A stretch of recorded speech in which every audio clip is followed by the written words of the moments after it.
Bonjour à toutes et à tous, on se retrouve pour les Divrei Torah sur la parasha de la semaine. Cette semaine, c'est parashat Vayetze. Les Divrei Torah seront élus Nishmat notre père Rabbi Moshe Shlomo ben Reuven, Zichronot Edve Kadosh Livracha, et aussi pour Rabbi Avraham ben Reuven, Zichronot Edve Kadosh Livracha. Cette semaine, parashat Vayetze, nous allons nous concentrer sur une seule question. Et la question est, vu que nous savons que les Avot Akdoshim, Avraham, Yitzhak et Yaakov, ont gardé, ont observé les Tariag mitzvot, les 613 mitzvot de la Torah. Comme nous le savons, Avraham, il a gardé la Torah. Yitzhak, il a gardé la Torah. Ils étudiaient la Torah. On va pas trop rentrer dans les détails d'où est-ce qu'ils ont eu la Torah, comment ils ont étudié. On sait, en deux mots, Adam Arishon a reçu un sefer d'Amalar qui était écrit avec la Torah à l'intérieur, qui était transmis à Adam Arishon. Adam Arishon a été transmis à ses enfants, qui a été transmis à Avraham. Et sur ça, il pouvait étudier la Torah. C'est ce qu'Avraham a étudié avec ses enfants. Est-ce que Yitzhak, il a étudié aussi dans la yeshiva, et c'est ce que Yaakov il a étudié dans la yeshiva de Shem Ve'ever pendant 14 ans. C'est cette même Torah qu'ils avaient et qui gardaient tout ce temps-là, bien que la Torah n'a pas été donnée encore à Har Sinai. Ok, ça c'est en deux mots, entre parenthèses. Nous le savons tous que Avraham, Yitzhak et Yaakov ont gardé la Torah en entière.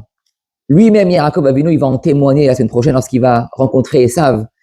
Il va lui dire, si tu crois que j'ai peur de toi, il lui dit, Im Lavan Garti, j'ai habité avec Avraham, Vetariag mitzvot shamarti, et j'ai réussi à garder les 613 mitzvot. Donc on voit de là que même Yaakov Avinu, habitant chez Lavan, qui était le plus grand rachat, il a pu réussir à garder la Torah entièrement. La question est, comment est-ce que c'est possible? Quel a été le héter? Quelle a été la permission à Yaakov de se marier avec deux sœurs? Ok, nous savons très bien que deux sœurs, c'est interdit de se marier avec un seul et même mari. Le seul héter, la seule permission de pouvoir se marier avec deux sœurs, c'est si la première qui est mariée avec son mari est décédée. Une fois qu'elle est décédée, le mari peut se marier avec sa deuxième sœur. Mais si les deux sont en vie, il n'y a aucune permission d'avoir un mari qui se marie avec deux sœurs. Donc, quel a été le héter pour Yaakov de se marier avec deux sœurs? Alors, vous allez me dire, il y a beaucoup de réponses, une réponse très connue, et le Ramban, le Rachaim, tout le monde a une réponse. Mais je vais vous expliquer quelle est ma question, encore plus loin que ça, pas juste quelle était la permission. Parce que bien sûr, si je vous rapporte par exemple la réponse du Ramban, le Ramban il explique, ah oui, bien sûr, lorsqu'ils ont décidé de garder toute la Torah Kula, c'était lorsqu'ils habitaient en Eretz Israël. Mais lorsqu'ils étaient en dehors d'Eretz Israël, ils n'étaient pas très makpid de garder toute la Torah Kula, s'ils savaient par exemple qu'il y avait une Torah Elet, qu'il y avait par exemple un but derrière qui a été les Tzorer, le Ham Israël, c'était pour le besoin du Ham Israël. S'ils devaient transgresser la Torah, ils le feraient s'ils étaient en dehors d'Eretz Israël. Mais s'ils étaient en Eretz Israël, c'est là où ils gardaient la Torah Kula en entière.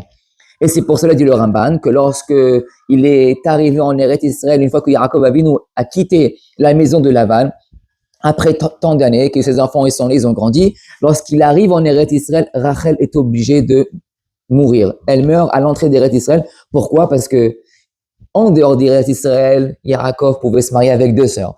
En rentrant en Eretz Israël, il ne peut plus avoir les deux sœurs vu qu'il garde la Torah en entière. Donc Rachel, qui est la deuxième femme, c'est pas Léa qui peut mourir parce que Léa c'est la première.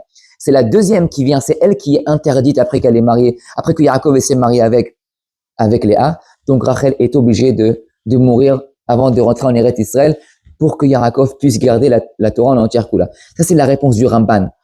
Mais ça n'explique pas pourquoi est-ce que Yaakov a eu ce besoin de se marier avec deux sœurs. Donc je comprends la réponse du Ramban. En dehors d'Eretz Israël, c'était permis. En Eretz Israël, c'était interdit. Mais quel a été son but derrière de se marier avec deux sœurs? Avraham ne s'est pas marié avec deux sœurs, il s'en est marié avec une seule. Il a pris une concubine qui était Hagar. Et une fois que Sarah Nifteret, il s'est marié avec Hagar. Yitzhak s'est marié avec Rivka.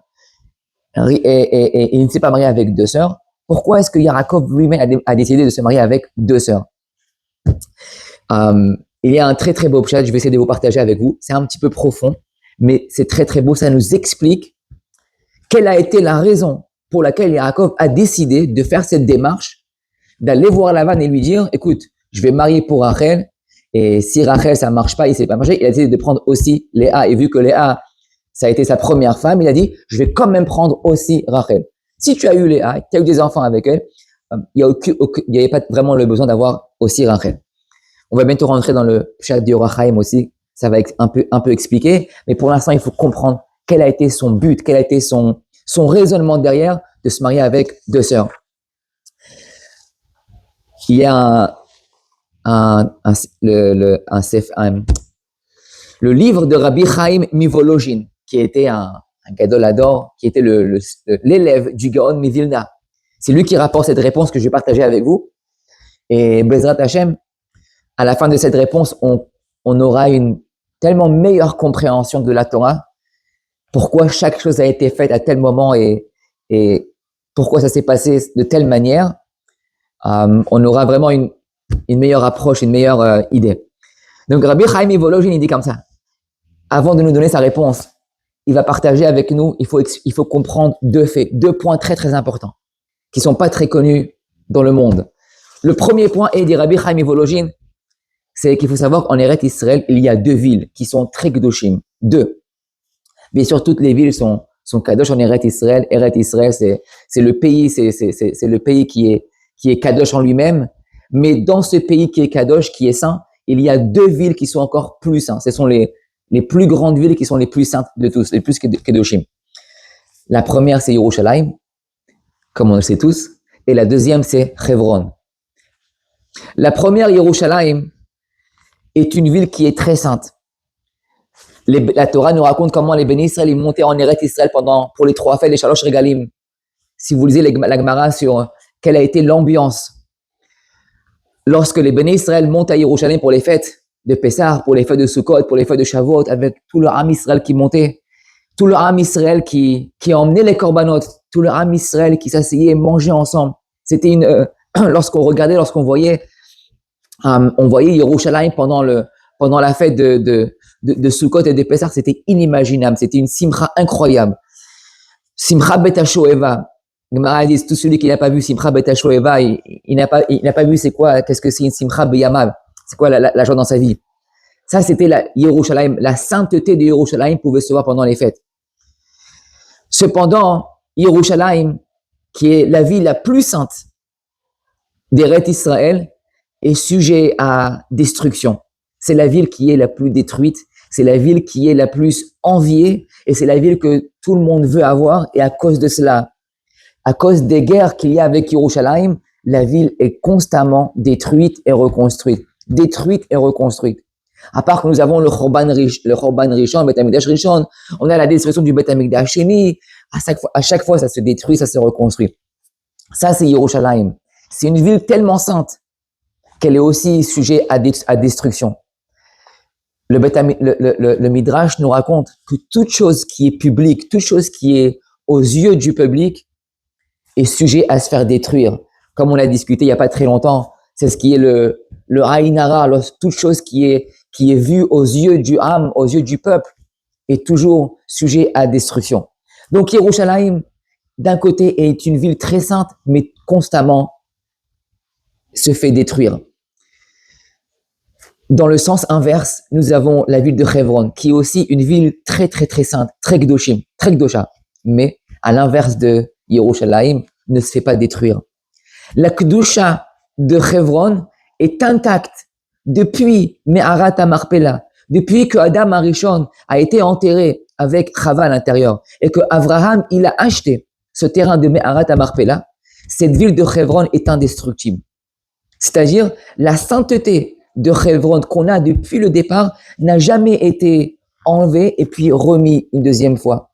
Yerushalayim, la kedusha de Yerushalayim a été mise, a été enlevée, galout, reconstruite, encore une fois détruite, ça s'en va, ça revient. La kedusha n'est jamais constante. À Hebron, la kedusha est constante. C'est la même kedusha depuis Adam Arishon jusqu'à aujourd'hui. Pourquoi? Parce que il dit le Rabbi Chaim Mivolojin que la kedusha des Avot HaKedoshim, elle n'est pas aux yeux du public. La kedusha est enterrée sous terre. C'est complètement sous le sol. Et dans ce cas-là, la kedusha, elle est tsnoua, elle est cachée à l'intérieur. Nous, ce qu'on voit aujourd'hui, Me'arat HaMarpela, c'est juste ce qui est au-dessus. C'est la construction qui est pour nous, c'est un show. C'est juste pour vous montrer ce qu'il y a à l'intérieur. Mais la vraie kedusha, elle est à l'intérieur, en dessous, underground, comme on appelle ça. Et Personne n'est jamais allé à l'intérieur. Si tu essaies d'aller à l'intérieur, je pense pas que tu peux revenir en vie. Et donc, cette Kedusha, elle sera constante, elle sera jamais détruite. Ça, ce sont les deux villes qui sont Kedoshim en Eretz Israël, une Yerushalayim et une Hebron. Yerushalayim est la plus sainte, mais elle est publique, donc elle est sujette à toujours se faire détruire. Et Hebron, c'est une sainteté qui est cachée à l'intérieur et donc cachée aux yeux du public et donc ne sera pas sujet à destruction.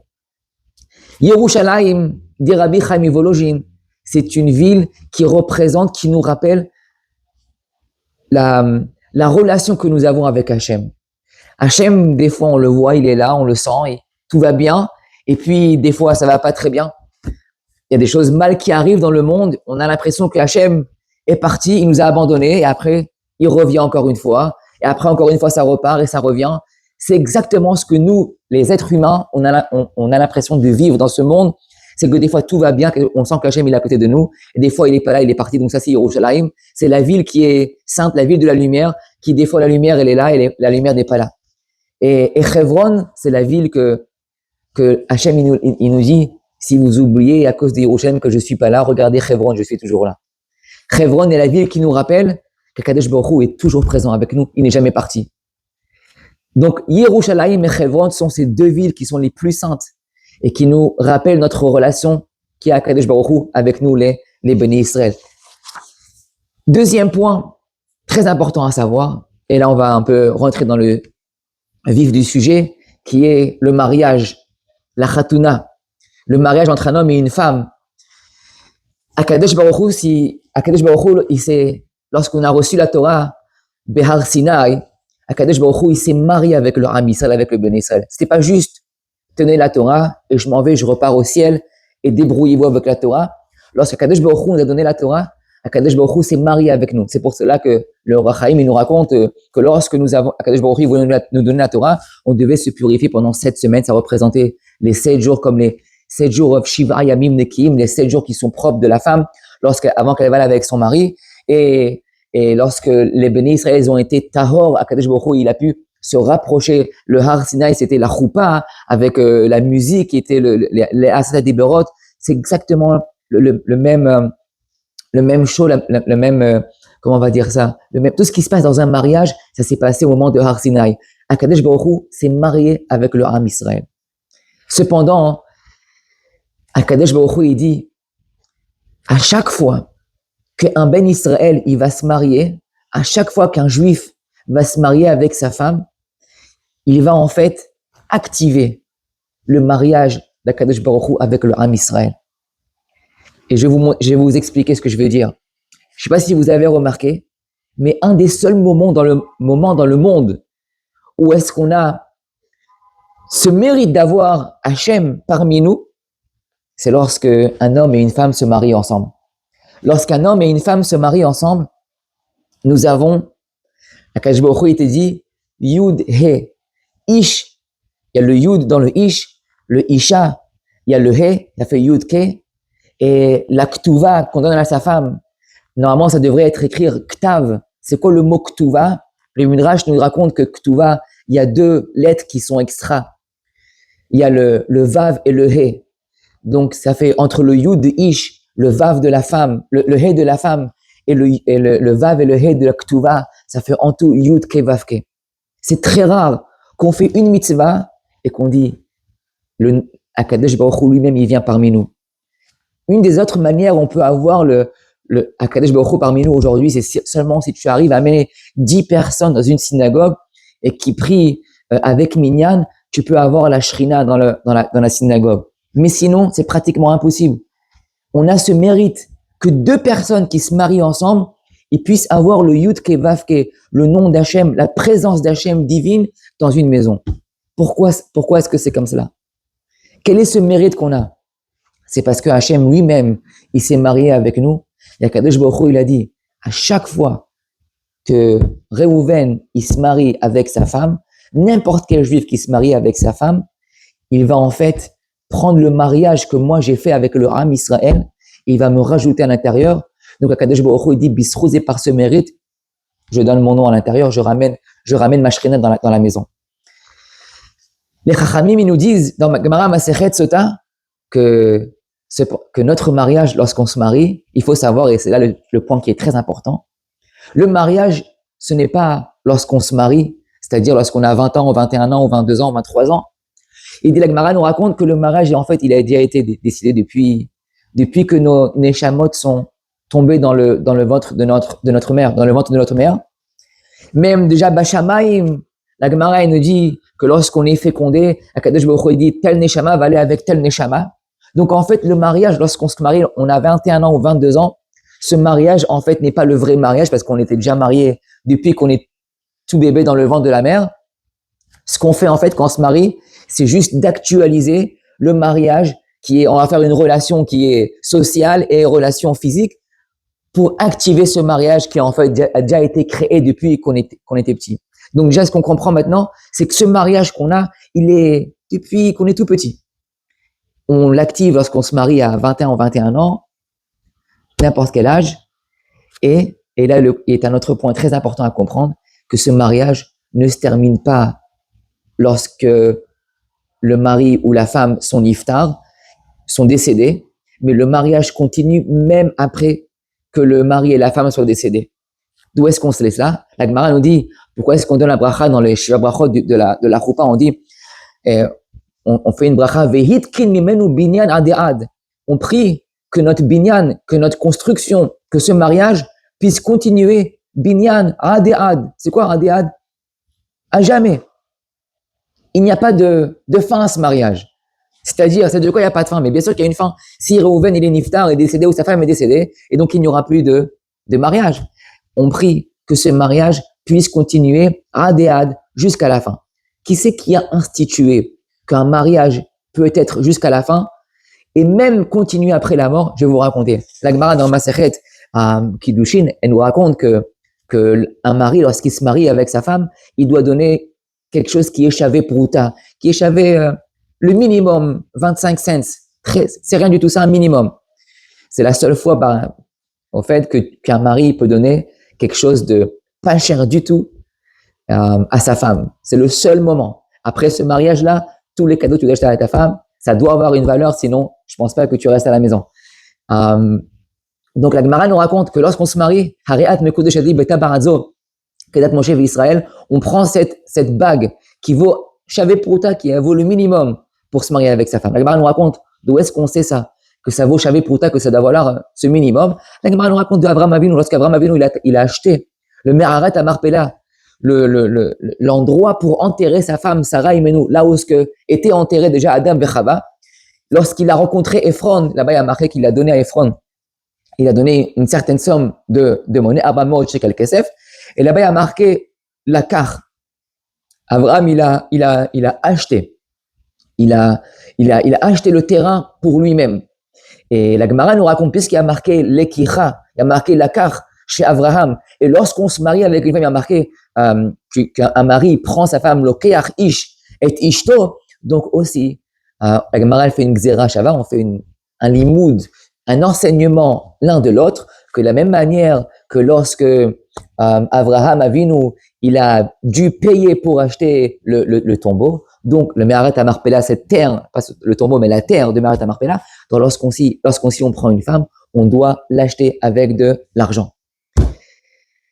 Pourquoi est-ce que Abraham il a eu ce besoin d'acheter? C'était la première fois dans le monde qu'une personne achetait un terrain pour enterrer une autre personne. Personne jamais n'a acheté avant Abraham Avinu un terrain pour enterrer une personne. Ce qui se passait avant, c'est que une personne qui mourait, là où tu te trouvais, tu creusais un trou et tu enterrais la personne. C'est tout, il n'y avait rien d'autre, on l'a terminé ici. Abraham, c'est pour ça que Ephron, il en rigolait, c'est les Rashi, le Rachaim, ils ont rigolé lorsque Abraham, il voulait acheter quoi? Ça n'est jamais arrivé que quelqu'un, il vienne acheter un terrain pour mettre une personne morte, payer tellement d'argent pour mettre quelqu'un qui va même pas en profiter. Donc ça a été l'entente entre Abraham et Ephron. Un, il pensait qu'il y avait rien à l'intérieur, mais Abraham, lui, savait très très bien que c'était un terrain qui était tellement kadosh qu'il voulait absolument payer à n'importe quel prix pour pouvoir enterrer Sarah Imenu. Et le chidouche est, pour répondre à la question, Abraham, il savait très bien que Meharat HaMachpelah, c'est un endroit qui s'appelle la ville où la Kedusha ne s'en va jamais. Comme je vous ai expliqué juste avant, que Hebron est l'inverse de Yerushalayim. Hebron, c'est la Kedusha où la Kedusha est enterrée à l'intérieur.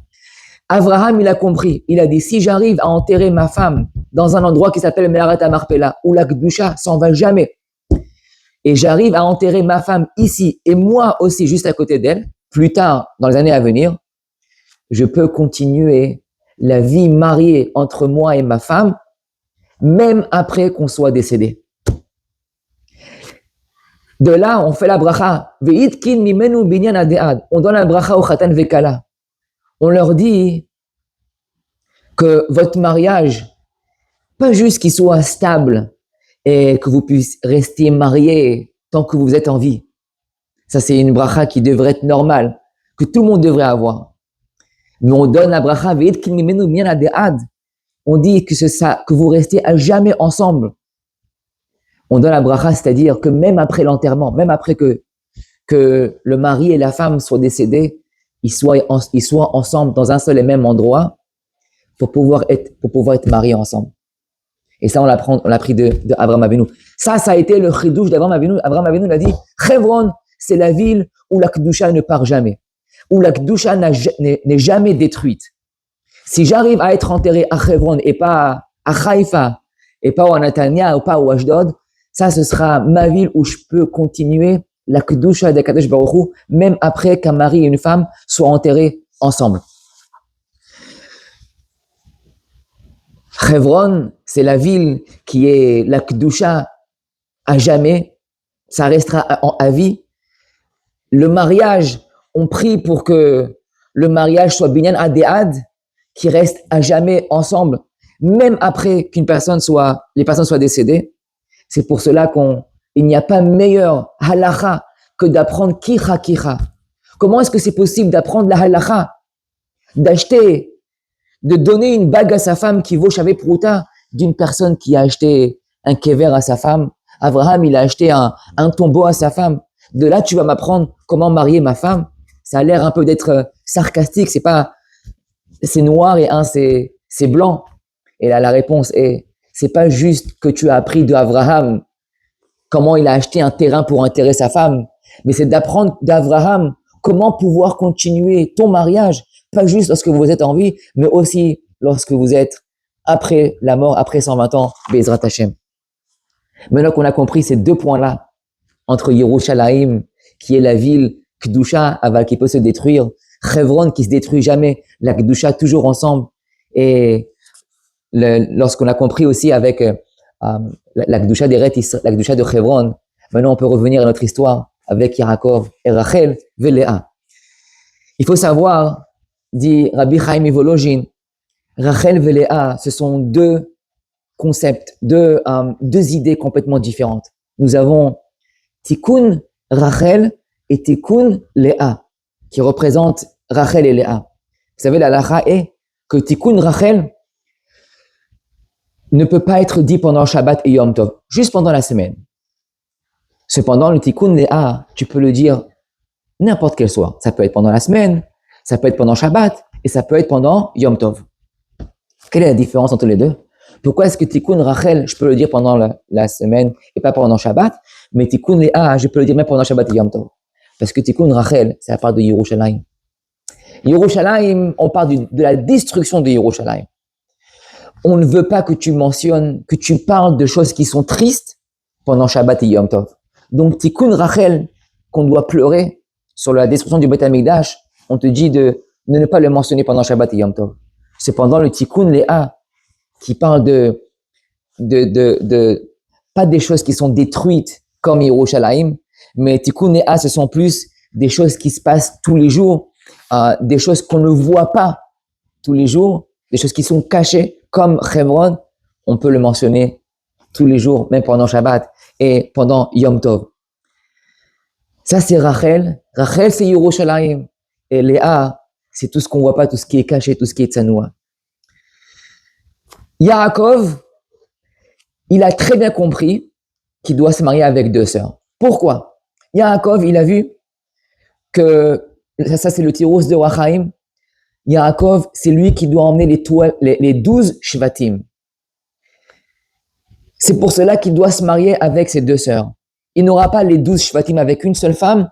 Il a vu Benevoua qu'il est obligé de se marier avec Rachel et Léa pour avoir les 12 Shvatim qui vont lui donner aussi Bilha et Zilpa.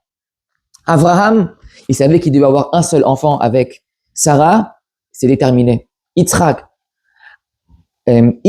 il a vu qu'il devait avoir un seul enfant qui s'appelait Yaakov, c'était avec Rivka. Cependant, Yaakov, lui, il a vu qu'il devait avoir ces 12 Shvatim avec Rachel et Léa. Donc, il est obligé de se marier avec deux sœurs. Cependant, il veut pas transgresser la Torah. Il veut garder absolument, il a dit, 613 mitzvot, je suis obligé de les garder. Je veux pas transgresser la Torah. Comment est-ce qu'on fait? Yaakov, il a un très, très, très bon système. Comment faire pour se marier avec les deux sœurs? Il a dit, je vais aller chez Lavan. Et lorsque je vais rencontrer Rachel, parce qu'il va rencontrer Rachel, il veut se marier qu'avec Rachel. Mais s'il se marie qu'avec Rachel, il n'aura pas les 12 Shvatim. Son plan est très simple. Je vais me marier avec Rachel d'abord, sans Léa. Une fois que Rachel va être nifteret, va être décédée, je vais me marier avec Léa. Décédée? Mais comment tu sais quand est-ce qu'elle va mourir? Tu vas pas attendre 60 ans avant qu'elle meure pour te marier avec Léa. Ce sera peut-être trop tard pour toi pour emmener les restes des Shvatim. C'est très simple. Yaakov, il savait très très bien que Léa, elle allait mourir très jeune. D'où est-ce qu'on sait? Lorsque Yaakov, il va rencontrer Rachel et il va embrasser Rachel pour la première fois. Il va commencer à pleurer. Rachir, la Gemara, il nous raconte pourquoi est-ce qu'il pleure. Il pleure parce que il sait que elle va mourir très jeune. Il sait très bien qu'elle va pas vivre très longtemps. Donc, il se rappelle, il sait si elle va mourir très jeune, donc je peux commencer avec Rachel. Et une fois que j'ai terminé avec Rachel, je prendrai Léa, donc j'aurai les deux sœurs, et ça, ce sera Bederer Heter, ce sera avec un chemin permis d'avoir les deux sœurs, et il aura les 12 Shvatim. Mais non, plus que ça, écoutez ça, ce qu'il dit Rabbi Chaim Volojin. Si le but derrière de se marier avec deux sœurs, à part d'avoir les 12 Shvatim, s'il arrive à se marier avec les deux sœurs, il se marie avec Rachel en premier, pas Léa, Rachel en premier. Et ensuite Léa, donc Rachel ne sera jamais une femme assoura, une femme interdite avec Léa. Et donc lorsque Rachel va mourir, il pourra la prendre et l'enterrer à Merat Marpella. La seule raison pour laquelle Rachel ne peut pas être enterrée à Merat Marpella, c'est parce que aujourd'hui il s'est marié avec deux sœurs et les deux étaient vivantes au même moment. Rachel ne peut pas être enterrée devant Adam vechava, Anashim chashuvim tzadikim, Avraham Sarah, Yitzhak Rivka. Je vais faire entrer Rachel à l'intérieur. Elle a fait un péché de se marier avec à côté de la deuxième sœur. C'est impossible de rentrer Rachel à Merat Marpella. C'est pour cela qu'elle est enterrée dans un autre endroit que Merat Marpella. Yaakov a un autre plan. Yaakov il dit, écoutez, si je me marie avec Rachel en premier, laissez-la, attendez qu'elle va mourir. Une fois qu'elle meurt, j'aurai Léa, j'aurai les deux Shvatim, vu que Rachel va mourir très tôt. Et donc, Rachel, je peux l'enterrer à Merat Marpella. C'est pas terminé le chidouche. Si Rachel est enterrée à Merat Marpella, qui est la ville qui n'est jamais détruite, il dit Rabbi Chaim Volojin, Yerushalayim ne sera jamais détruite.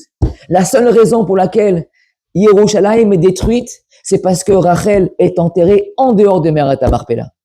C'est pour ça que Tikkun Rachel parle de Yerushalayim. On pleure sur Rachel, parce que vu que Rachel n'est pas enterrée à Merat Marpella, Yerushalayim est obligé d'être détruit, on est obligé d'aller en Galoute. Si Yaakov, il avait réussi avec son plan de se marier qu'avec Rachel d'abord, et ensuite de se marier avec Léa, Rachel est kshera, Léa est complètement kshera, la mehadrim et la mehadrin, Rachel se fait enterrer en Merat Marpella, et Léa se fait rentrer à Merat Marpella. Le premier qui a dit Tikkun Rachel, qui a pleuré sur le Beth Amikdash, c'était qui? C'était Yaakov. Lorsque Yaakov il rencontre Rachel, il pleure aussi. Une des raisons, c'est parce qu'il voit que le Beth Amikdash va être détruit. Pourquoi est-ce qu'il va être détruit? À cause que Rachel ne sera pas enterrée à Merat Marpella. Donc vous allez me dire, ah ben, c'est quoi ton site? Si tu me dis maintenant qu'il pleurait pour le Beth Amikdash qui va être détruit, ça veut dire qu'il savait qu'il n'allait pas marcher son plan. Tout ce que je vous ai raconté, je vous ai dit que le plan de Yaakov, c'était en fait se marier avec Rachel d'abord et ensuite avec Léa pour pouvoir enterrer Rachel à Merat Marpella et pour ne pas enterrer Rachel en dehors d'Eretz Israël pour que Yerushalayim puisse rester construit et ne pas être détruite comme Hebron.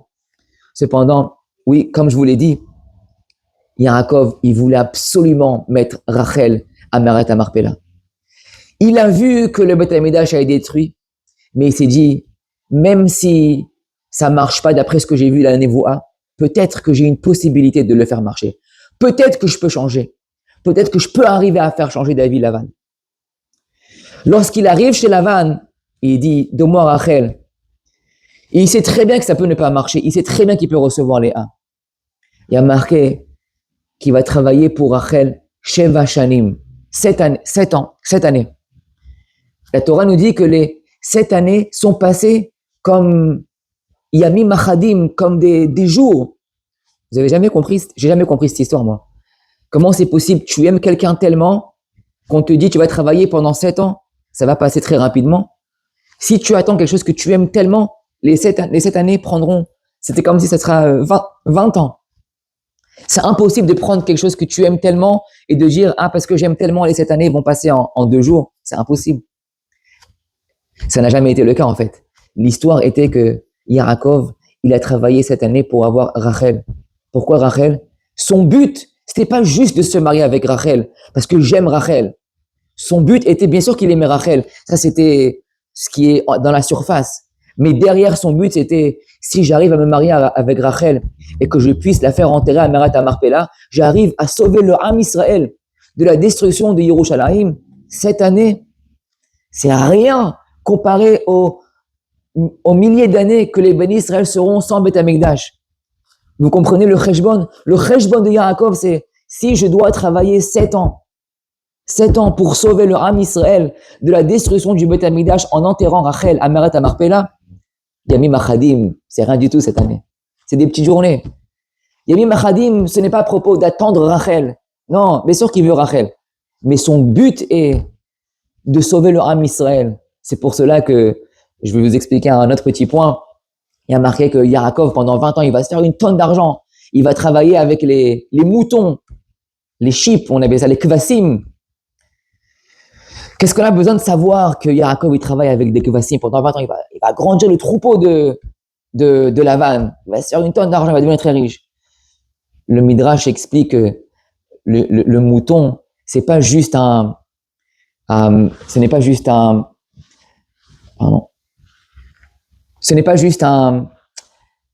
comment dire ça, un sheep, un mouton, mais c'est le Ben Israël. Le Ben Israël, c'est un troupe de moutons. Il travaille les 7 ans, et après les 7 ans, il travaille encore pendant 20 ans chez Lavan. Pour faire quoi?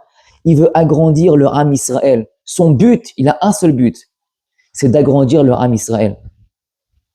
C'est comment faire ça? C'est de pouvoir se marier avec Rachel en premier, et ensuite se marier avec Léa, enterrer Rachel à Hebron, qui est la ville qui ne se fait jamais détruire, et ne pas l'enterrer en dehors de Hebron.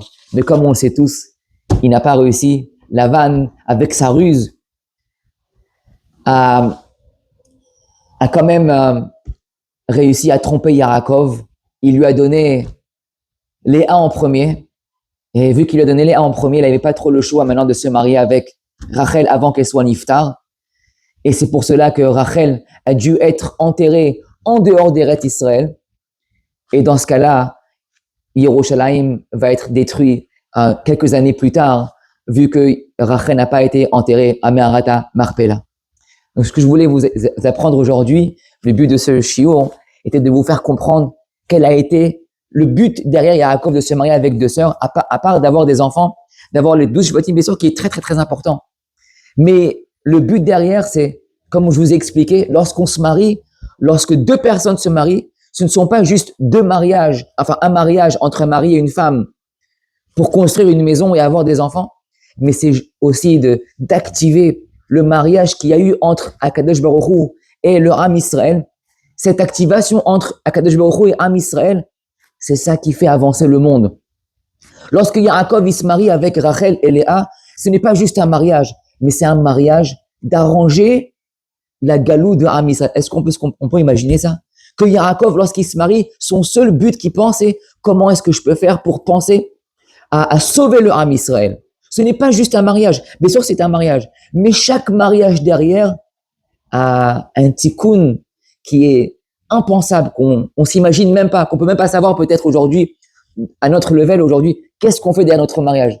Mais on doit agir aujourd'hui d'une manière comme si on savait. Se marier, c'est pas juste un mariage, mais c'est beaucoup plus fort que ça.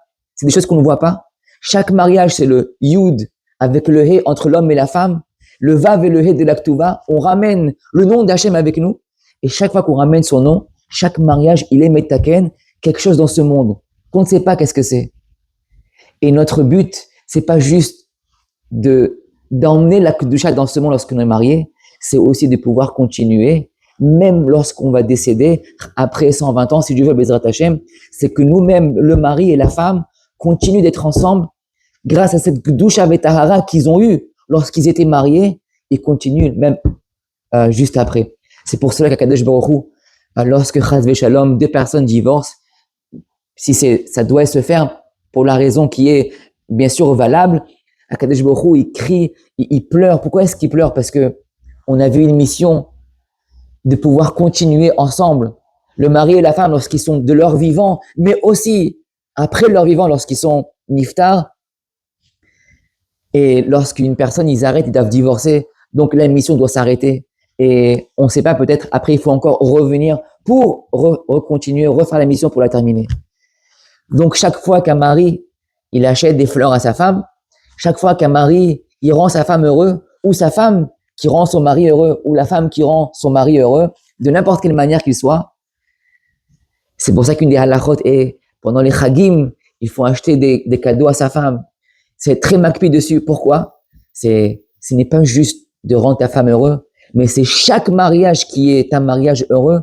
C'est Akadosh Baruch Hu lui-même qui se marie avec nous. Chaque mariage avec Akadosh Baruch Hu, c'est une possibilité d'avancer ce monde, qu'on puisse arriver au Mashiach Tzidkenu.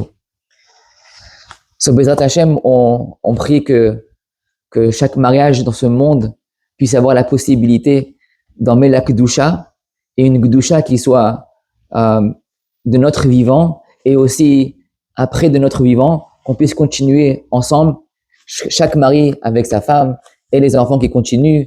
Et ça, c'est le bien adéad que Yaakov Avinu, il voulait faire en se mariant avec deux sœurs.